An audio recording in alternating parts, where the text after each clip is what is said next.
there are two questions asked by the brothers. The first question is that is it permissible in Islam to convert a church or a temple or a house of worship of a non-Muslim to a mosque after that land is conquered by the Muslims? The reply to this is yes. There are several hadith and there are several references that it is permissible to convert the house of worship of the non-Muslims to a mosque if the Muslim wants to after they conquer the land. But regarding those places of worship where there is a contract with the non-Muslims, for example, if a non-Muslim has a contract with the Muslims and they have a treaty that we accept you as our rulers, or if the non-Muslim they surrender and they agree to be under the rulership of the Muslims, then these non-Muslims are called as dhimmi. So as far as non-Muslims who are dhimmi, who are protected by the Muslim rulers, in this there's a special condition and a treaty that their lives will be protected by the Muslim rulers, their houses will be protected, their place of worship will be protected. So in such a case where there's a contract between the Muslim ruler, or they have surrendered to the Muslim ruler, or they have invited them to take over from the ruler which is unjust, and if there is a contract and there is no war, in these cases they are called as dhimmi, and the non-Muslim they have to pay a jizya for protection. Under these conditions, the Muslims are supposed to protect the lives of the non-Muslims, their homes, as well as their house of worship. But they cannot build new house of worship which belong to non-Muslims. They cannot expand it, but they can keep it. And here, the Muslims will not touch the house of worship of the non-Muslims. But if the Muslims conquer the land, in this case, it is perfectly permissible for the Muslims to convert it into a mosque. As far as the second question is concerned, that what are my views regarding the issue that has taken place today? And we know that the court has given the verdict, and Erdogan, the president of Turkey, has said that the Hagia Sophia, which was a museum, would be reverted back to a mosque. Let me first give you a brief regarding the history of Hagia Sophia so that people who are unaware will know about it, and then I will give my views. As far as Hagia Sophia is concerned, it's a monument which is there for about 1,500 years. It was built by Emperor Justinian I in 537 CE. It took about a few years for him to build, and it was a cathedral of the Greek Orthodox. And it remained a cathedral for several centuries. In 1204, during the Fourth Crusaders, they converted the Greek Orthodox cathedral into a Roman Catholic church until 1261. So initially for 667 years, it was a Greek Orthodox cathedral. Then after that, for 57 years, from 1204 to 1261, for 57 years, it was a Roman Catholic church. Again later on, when the Christian Byzantines came to power, it was again converted back into a Greek Orthodox cathedral until the Ottoman rulers, until Sultan Muhammad Fateh. He conquered Constantinople in 1453. Then it was converted into a mosque.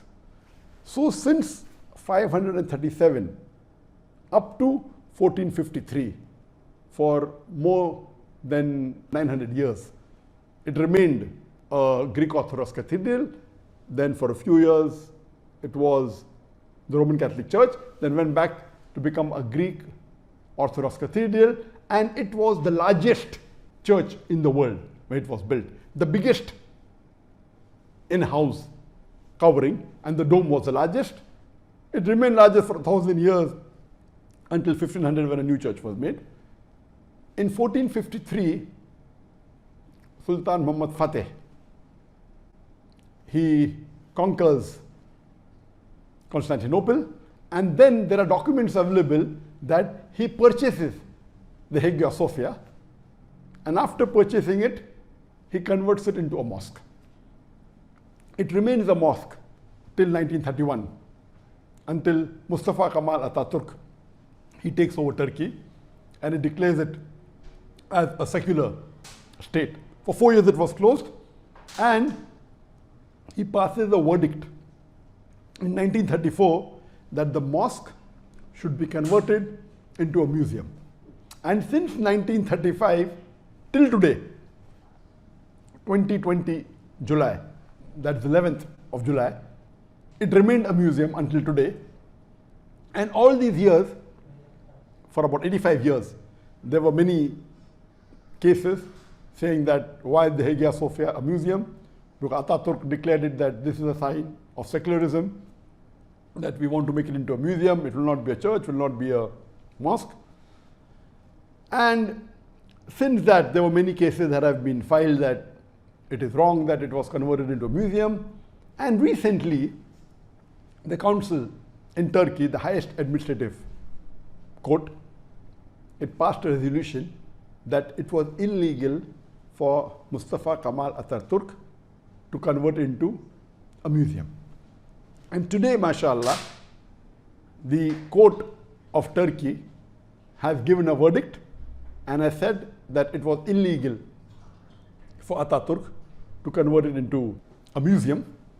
And alhamdulillah, Erdogan, after the court verdict, he signed a resolution that this structure, Hagia Sophia, which was earlier a church, then became a mosque, then a museum, it will be transferred from the Department of Tourism and it will go to the Department of Religious Authority of Turkey.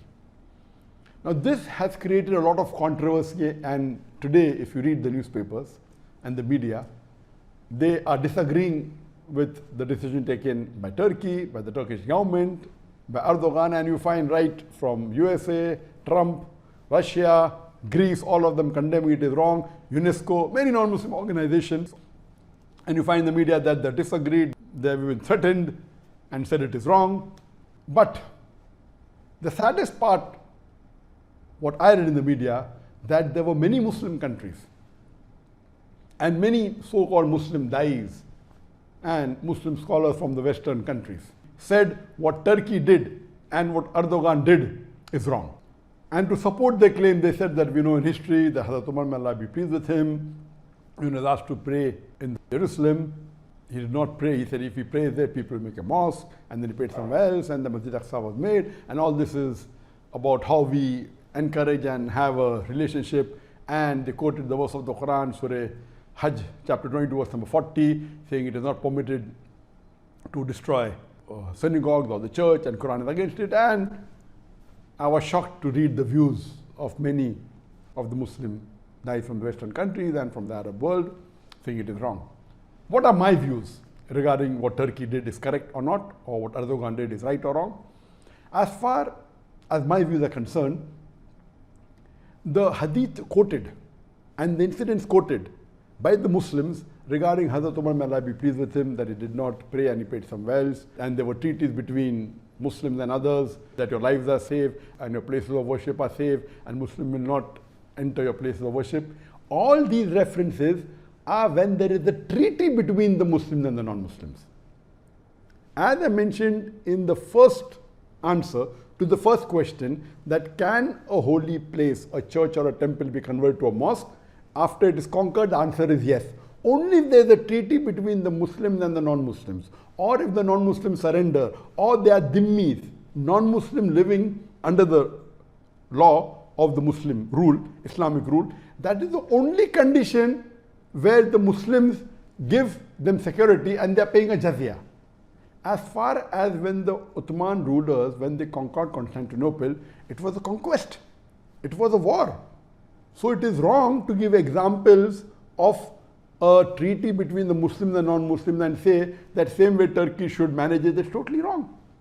So if there is a conquest, if there is a war, and if the Muslims rule, and this is a common law all over the world, we find so many non-Muslim rulers, when they conquer the land, they occupy the mosque. Many of them demolish the mosque. You have example of the Crusaders. The best example is Spain. There were hundreds of mosques and most of them were either converted to churches, or they were made into museums, or they were destroyed. Hardly you find there was not a Muslim who could openly give the azan. Why don't people object to that? So this was a normal law that once you conquer, that becomes your land. So once it becomes your land, you have a right to do what you want to do. Later on, after World War I, World War II, then the Geneva Convention, all that is later on. So before that, the rule was once you conquer a land, it becomes part of your land and you can do what you feel is right. So based on that, this was a conquest done by Sultan Muhammad Fateh. And in a conquest, they have a right to keep the house of worship, to convert into a mosque,